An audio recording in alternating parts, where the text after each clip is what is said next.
창세기 2장 1절에서 3절 말씀 함께 말씀 봉독하겠습니다. 천지와 만물이 다 이루어지니라. 하나님이 그가 하시던 일을 일곱째 날에 마치시니 그가 하시던 모든 일을 그치고 일곱째 날에 안식하시니라.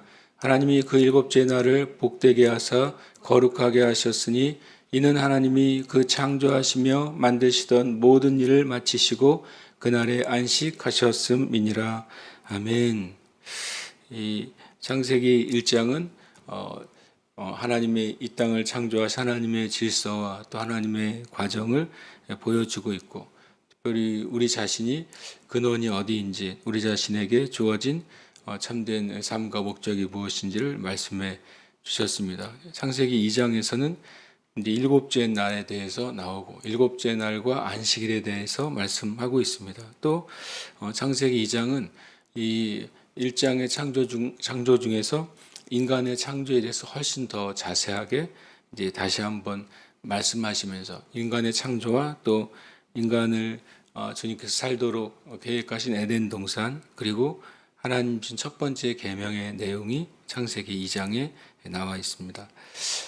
1장 2장 1절에 보면 천지와 만물이 다 이루어지니라.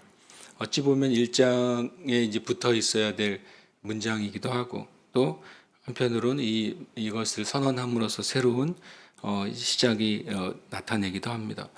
1절과 3절은 일곱째 날인데, 천지와 만물에 어떻게 보면 창조가 다 되었다. 천지와 만물이 되었다. 천지는 하늘과 땅을 말하고, 만물은 그 하늘과 땅에 존재하는 모든 것을 말합니다.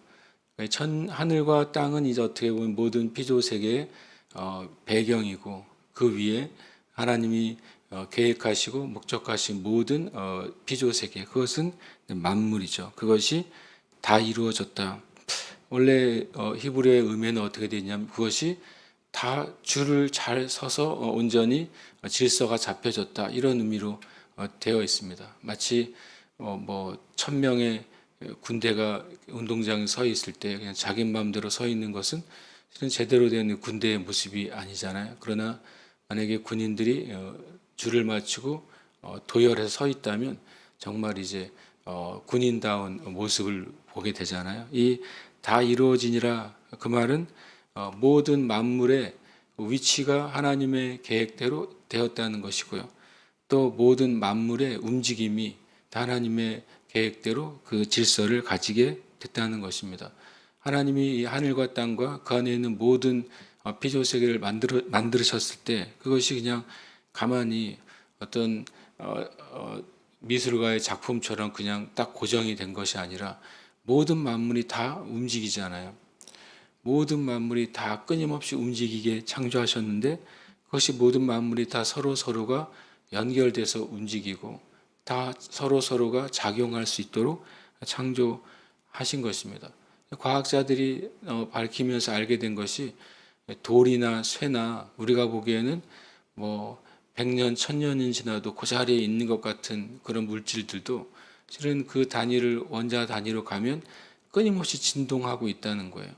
모든 세계는 그냥 고정되어 있는 것이 단 하나도 없이 끊임없이 움직이는데, 그 움직임이 놀랍게도 다 질서가 있다는 것입니다.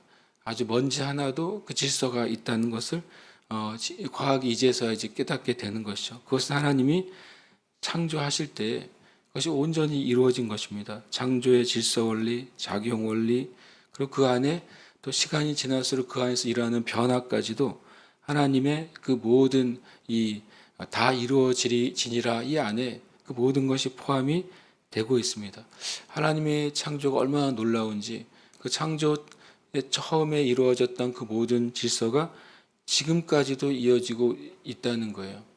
그런 걸 잘 보면은 참 하나님의 그 질서와 그리고 또 세세하심과 능력이 얼마나 큰지 알게 될 것입니다. 왜냐하면 그냥 어떤 기계 하나가 만약에 계속 작동해서 돌고 있다면, 그 기계가 몇 년 동안 쉼 없이 작동할 수 있겠습니까? 혹 때로는 그 전기가 끊임없이 공급될 수 있다 할지라도 인간이 만든 기계가 끊임없이 작동한다면 글쎄요, 10년, 20년, 100년 계속 작동하다가 아마 기계가 언젠가는 망가져 버리겠죠.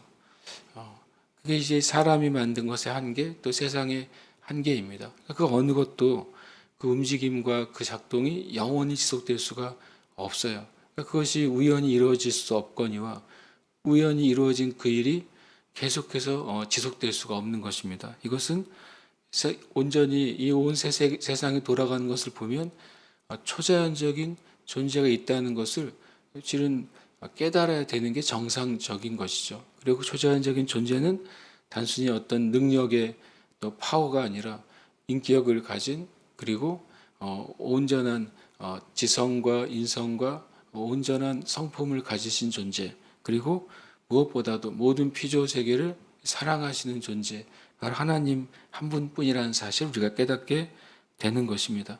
그리고 그 사실을 놀랍게도 하나님은 성경 말씀을 통해서 밝히 말씀하시기 때문에 다른 방식이나 다른 존재로 하나님을 인식할 수 없게 만드신 것입니다. 사람이 만약에 사람 성품 안에 보이지 않는 존재, 신적인 존재를 깨닫도록만 하셨다면 인간은 아마 스스로 하나님을 예배한다고 하면서 각자 다른 신을 만들었을 것입니다. 그런 하나님은 성경을 우리에게 주심으로써 다른 어떤 존재가 될 수 없으신 하나님, 또 다른 어떤 존재로 부리실 수 없는 하나님이 되신 것입니다. 그래서 천지와 만물은 다 이루어졌고 지금도 만물을 만드신 원리대로 존재한다. 이것이 참 하나님의 놀라우심을 다시 한번 깨닫게 됩니다. 로마서 1장의 말씀처럼 모든 세상에 하나님의 피조세계, 하나님의 그 능력과 신성이 드러나 있는 것이죠. 우리가 숨을 쉬고 매일매일 살아가는 동안에도 우리가 항상 감사할 수 있는 이유 중에 하나는 우리가 그 하나님의 놀라운 완전한 그 창조 세계 안에 있다는 사실입니다. 우리가 그것을 날마다 깨닫고 또 그 안에서 믿음으로 고백하시길 축복합니다. 2절에 보면 하나님은 그가 하시던 일을 일곱째 날에 마치시니 그가 하시던 모든 일을 그치고 일곱째 날에 안식하시니라. 이 한글 성경이 참 잘 되어 있습니다. 어떤 성경들은 그가 하시던 일을 여섯째 날에 마치시니라고 번역된 성경도 있고, 새번역 성경도 여섯째 날까지 다 마치시고라고 쓰여져 있습니다. 그리고 설명하기를 원어에는 일곱째 날이라고 되어 있다라고 설명을 또 해 놓았습니다. 그렇게 보면 실은 하나님의 창조는 6일 창조가 아니라 7일 창조인 것입니다. 안식일도 창조된 것이죠. 그렇게 보면 6일 동안 창조하시고 일곱째 날은 그냥 거저 생긴 게 아니잖아요. 하나님이 창조하셔야 일곱째 날이 존재하는 거잖아요. 만약 일곱째 날이 창조한 게 아니라면 일주일이 6일이어야 되지 않습니까? 그러나 분명히 일주일은 7일이에요. 그러니까 이 말씀 그대로 한글 성경이 원래의 의도를 저는 우리가 깨달을 수 있게 번역이 됐다고 생각해요. 이 문장은 일곱째 날에 끝내신 것이죠. 그래서 일곱째 날도 바로 안식의 날로 창조하셨다고 우리가 보아야 되는 것입니다. 그런데 이 모든 일을 그치고 안식한다는 사실이 정말 중요합니다. 시간이 돼서 그냥 일을 멈추는 것과 해야 할 일을 다 마치고 일을 멈추는 것은 완전히 다르겠죠. 만약에 어떤 사람이 무슨 일을 행하다가 집을 짓다가 30일에 짓기로 했어요. 그러면 30일이 됐는데 시간이 됐으니까 집을 짓다 말면 어떻게 되겠습니까? 지붕이 만약에 지붕이 덮여지지 않은 채로 30일이 돼버렸어요. 그래서 30일에 짓기로 했으니까 30일에 끝낸다. 손을 떼면 그 집은 엉망이 되겠죠. 그러니까 단순히 시간이 지나서 안식일이 된 것이 아니라 실은 하나님이 계획하신 모든 것이 완벽하게 100% 이루어졌을 때 안식일이 주어진 것입니다. 그러니까 우리가 하나님의 질서 안에서 동행하면서 안식의 삶을 산다는 것이 무엇입니까? 우리가 하나님과 동행할 때 우리는 우리의 삶의 온전한 성취를 보고 그 안에서 안식하는 은혜를 얻게 되는 것입니다. 그런 면에서 우리가 하나님 안에서 하나님과 동행하며 안식하기 위해서는 실은 충성됨이 필요한 것이죠. 충성되게 나에게 맡겨진 일을 완수했을 때 하나님 안에서 안식이 우리에게 또한 실제가 되는 것입니다. 우리가 정말 하나님이 충성되시고 성실하시잖아요. 성경이 그런 말이 자주 나옵니다. 하나님의 열심히 그것을 이루신다. 하나님은 가장 충성된 분이신 것입니다. 말씀하신 것을 이루시고 말씀하신 때에 이루시고 온전하게 이루십니다.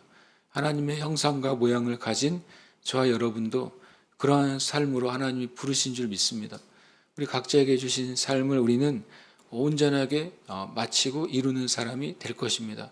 그리고 하나님의 은혜 안에서 정말 하나님이 주시는 참된 안식의 은혜 안으로 들어갈 것입니다. 마찬가지로 일곱째 날도 그렇게 하나님이 모든 것을 완벽하게 이루신 다음에 그쳐지게 된 것이고, 주님이 멈췄다고 해서 세상이 멈춘 것이 아니라 그 완전함은 하나님이 완성하신 이후에도 계속해서 이어지는 놀라운 완성이었다는 사실입니다. 저와 여러분이 그런 충성됨과 또 하나님의 그 놀라운 은혜로 매일매일 하나님 앞에 완성된 삶, 또 안식하는 삶을 사시길 축복합니다. 그리고 하나님이 그 일곱째 날을 세 가지를 하십니다. 복되게 하시고 거룩하게 하시고 완성하시는 날로 선포하십니다. 안식일은 바로 복된 날이고 거룩한 날이고 완성된 날이 되는 것입니다. 예수님께서도 이 바리새인과 사두개인들이 예수님이 하시는 일들을 책잡고 또 그들의 기준으로 안식일 날 하면 안 될 일들을 하실 때 예수님 이런 말씀하셨습니다. 내 아버지께서 일하시니 나도 일한다. 예수님의 기준은 이 세상의 기준, 종교적인 기준으로 하나님의 일을 섬기신 것이 아니라 하나님이 일하시면 예수님도 일하시는 것입니다. 하나님이 멈추시면 예수님도 멈추시는 것입니다. 수많은 병자를 고치시고 귀신을 내쫓으셨지만 베데스다 그 연못가에는 수천 수만의 병자들이 가득했습니다. 그런데 하나님께서는 예수님을 통해 38년 된 병자 한 사람을 일으키시기를 원하셨어요. 예수님은 분명히 사랑이 풍성하시잖아요. 그 병든 자들, 정말 인생의 무거운 짐, 마귀에게 눌린 모든 무거운 짐을 지고 있는 수많은 사람들을 볼 때 예수님의 마음은 그들을 다 고치고 싶어 하셨을 것입니다. 그러나 하나님의 뜻은 분명히 그 38년 된 병자 한 명을 일으키셔서 참된 안식일의 뜻이 무엇인지, 하나님이 예수님을 통해 무슨 일을 하고 싶어 하시는지를 나타내신 것입니다. 그래서 진정으로 우리의 삶에 하나님의 안식, 하나님의 은혜가 머무는 길은 정말로 하나님의 인도하심을 따라가는 것인 줄 믿습니다. 저의 삶 가운데 히브리서 4장에 있는 것처럼 믿는 자들에게는 안식의 때가 남아있다고 말씀하셨어요.